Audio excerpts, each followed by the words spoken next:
The President of Mongolia, Hursuhokhna, initiated a draft resolution to Parliament to enhance industries that process animal origin raw materials. The draft was presented by Sotbatur Yanguk, head of the President's office, to Parliamentary Chairman Zandanshatar Kompjau. The President's office held a press conference to discuss the White Gold National Program. The resolution of Parliament is one of the first measures in implementing the White Gold National Program. Mongolia has the capacity to produce around 50,000 tons of wool and cashmere, specifically 37,000 tons of sheep wool, 10,000 tons of goat cashmere, 2,000 tons of camel wool, and 400 tons of yak fiber. Currently, 70% of the wool and cashmere are exported after just being washed domestically. Likewise, out of 18 million pieces of leather and animal hide resources, only 5.5 million are processed or semi-processed, meaning that about 70% are not processed at all. This proves that we must support manufacturers that process these ever-growing raw materials of animal origin.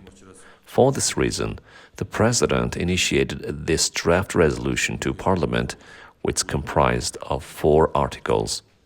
The draft resolution defines the legal framework, organization, and intersectoral cohesion. The national program will be implemented for 3 years, and a budget of 2.2 trillion MNT will be required.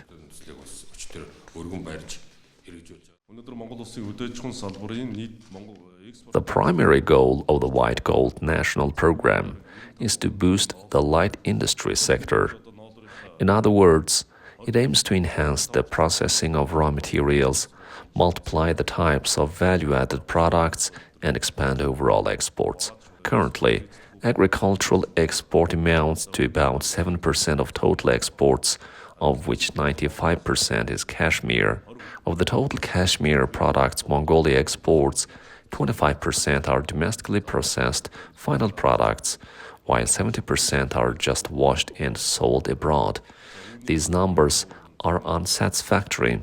With the implementation of the national program, the income of herders will improve, manufacturers will renew their equipment, the number of light industries will increase, and livestock vaccine plants will be refurbished. As a result of these developments, agricultural exports could increase from $400 million to $800 million. Under this program, commercial banks will provide loans totaling 1.5 trillion Mongolian tugruks to businesses, with 50% allocated for circulating capital and the rest for investments. Experts have estimated the required funding for the sector at 200 billion Mongolian tugruks for cashmere spinning factories, 300 billion Mongolian tugruks for wool washing, carding, spinning, weaving, and knitting factories, and over 100 billion Mongolian tugruks for leather processing plants.